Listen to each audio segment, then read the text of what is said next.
has its own backers. A few big Wall Street names, technology names from Silicon Valley are already on his side.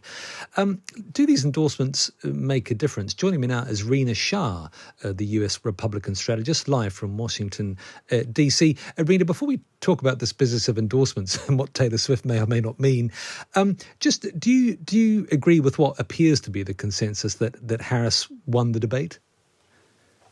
This morning, I'm feeling some sense of relief to not have seen either candidate really make a mockery of themselves on the stage. You know, after that disastrous debate that Joe Biden had against Trump early in the summer, which led to him dropping out of the race, let's be frank, nobody knew what to expect last night. And particularly in the political class, there was a sense that we should expect the unexpected. But Kamala Harris really surprised many folks last night. She brought a version of herself that I'm not sure the American public has ever seen, one that spoke very clearly and concisely about every issue of the day. Now, did she drill deeper and give real plans on what she intends to do on some of the kitchen table issues? I'm not sure about that. But in terms of winning, I think it was obvious that Donald Trump was not last night's winner. That's a very good point you make about Harris, because often the stereotype of her is that she's rambling, unable to form proper sentences. But that wasn't the case last night, was it? The right has tried to paint her as non-leader like, not capable nor deserving of taking the Oval Office. And I think she really met the moment last night. Whatever you may think about her, she came more prepared than I think we've ever seen anybody come to a debate stage. She had not only one-liners that landed and frankly stuck. There were memorable phrases she used. She talked about wanting to serve the American people in particular, for their dreams, their desires, their futures. You know, that kind of talk really elicits emotion in folks. But what I really think this election is about, despite all the talk of pets and cannibalism, which is just, oh my gosh, disturbing. But also, this sort of chatter of whose one-liners landed and whose nonverbals were better than the others. I think what's kind of getting lost here is that there's a large swath of America that's suffering.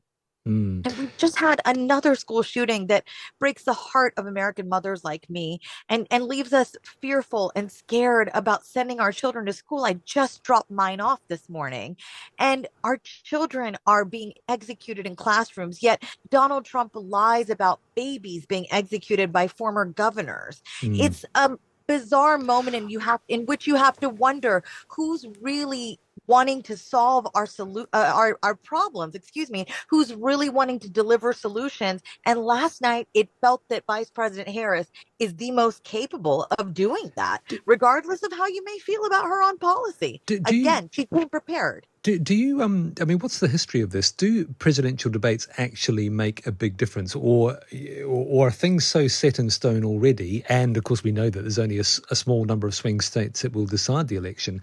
Do they really move the dial?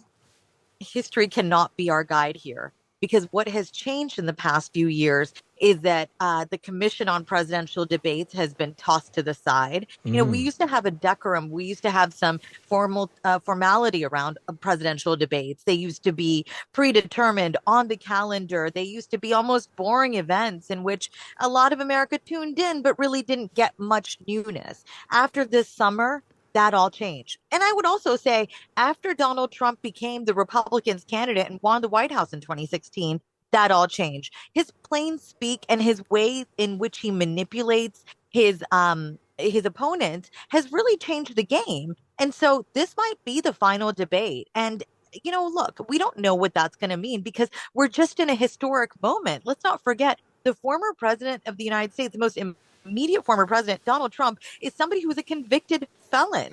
And Kamala Harris is a sitting vice president, but she is running a very tight campaign because it's such a condensed timeline. We're not used to this kind of, what can I say, uncharted territory for our presidential races. So history cannot be our guide here. Taylor Swift is a cultural, and I think it probably has to be said, economic phenomenon as well. She is unbelievably popular. Do you think, there's a long history of celebrities endorsing one candidate or another.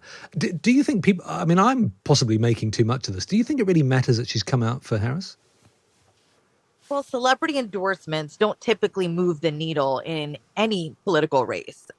It's rare for them to be very frank. So, what's different here, though, is that in 2020, it was Gen Z that delivered the White House to Biden Harris. Mm. So it really could be the Swifties that deliver the White House to Biden Harris because this election is all about turnout.